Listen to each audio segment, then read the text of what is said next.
Olá pessoal, hoje nós vamos conhecer sobre o modo de vida dos povos bárbaros, onde bárbaro é um termo utilizado para se referir a uma pessoa tida como não civilizada.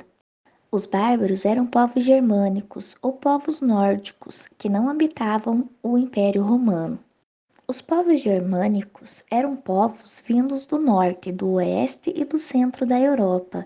Esses tiveram grande influência sobre a Europa na Idade Média, pois mesclaram seus costumes com os do Império Romano. Esses povos nômades e primitivos baseavam as conquistas mais pela força física do que pelo intelecto. Essa visão estava ligada à violência e foi entendida pelos gregos e pelos romanos como povos que não partilhavam de sua cultura, língua e costumes. Ainda assim, os romanos consideravam essas tribos bárbaras como guerreiros destemidos e corajosos. Enquanto o Império Romano se espalhava pela Europa e pela África do Norte e conquistava várias tribos e povos, algumas dessas tribos lutaram de maneira violenta contra o exército romano. Nem sempre, contudo, os romanos e bárbaros estiveram guerreando. Por volta do século IV depois de Cristo e século V, várias tribos foram incorporadas ao império como federados e os romanos arregimentaram jovens soldados góticos e vândalos em batalhas. Assim, várias tribos puderam se estabelecer dentro das fronteiras do Império Romano. Cada povo bárbaro possuía uma política e organização social própria. Eram politeístas, ou seja, acreditavam em vários deuses, aos quais ofereciam oferendas e dedicavam as suas vitórias. O modo de vida dos povos bárbaros era simples: viviam da agricultura, onde plantavam grãos e cultivavam animais para o comércio e seu próprio consumo. Esses povos também viviam das pilhagens, ou seja, roubos e furtos aos povos que se consideravam civilizados e que viviam ao sul da Europa. Os povos bárbaros eram considerados estrangeiros pelos romanos e não falavam o latim. Os imperadores romanos do século IV lutavam contra a decadência do império e acabaram permitindo que os povos bárbaros, especialmente os germanos, se fixassem como aliados, soldados, colonos, operários, entre outros. Além da chegada pacífica, os bárbaros muitas vezes se introduziram no império de forma violenta. Essas migrações bárbaras seguidas de invasões foram responsáveis pela fragmentação do Império Romano e a criação de vários reinos.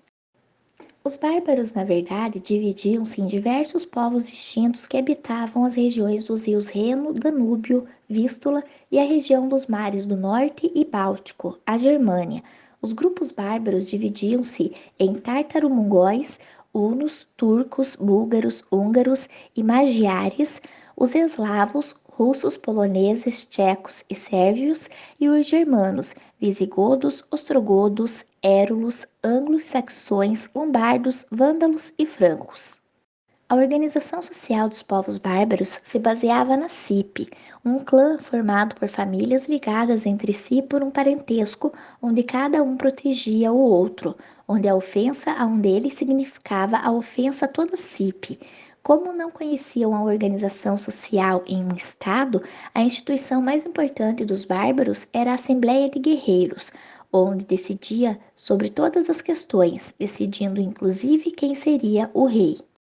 O rei, geralmente, constituía para si uma grande guarda pessoal que lhe jurava fidelidade no caso de um ataque e ganhava em troca alguns prêmios, como terras, riquezas pilhadas de outros povos, entre outros. A principal atividade econômica dos bárbaros era o cultivo de trigo, feijão, cevada, ervilho e a criação de gado para a obtenção de couro, carne e leite. Entretanto, os bárbaros utilizavam a guerra e a pilhagem como forma de adquirir bens. Os povos bárbaros acreditavam que após a sua morte, os bravos guerreiros iriam desfrutar de um paraíso, como uma vida após a morte. Diversos aspectos da cultura bárbara iriam compor todo o cenário da Idade Média, visto que em sua arte e cultura influenciaram muitos aspectos desse período, principalmente na arquitetura e religião. Os principais povos bárbaros que se destacaram durante esse período foram os francos, que se estabeleceram na região da atual França, os lombardos, que invadiram a Península Itálica ao norte, Os anglos e saxões que invadiram territórios das Ilhas Britânicas, os bargúndios que invadiram a região do sudeste da França, os visigodos que tomaram a Gália, Itália e Península Ibérica, assim como os suevos e os vândalos. Esses últimos ainda chegaram ao norte da África, e os ostrogodos que invadiram a região da atual Itália. Atualmente, quase todos os povos europeus modernos são descendentes de tribos bárbaras.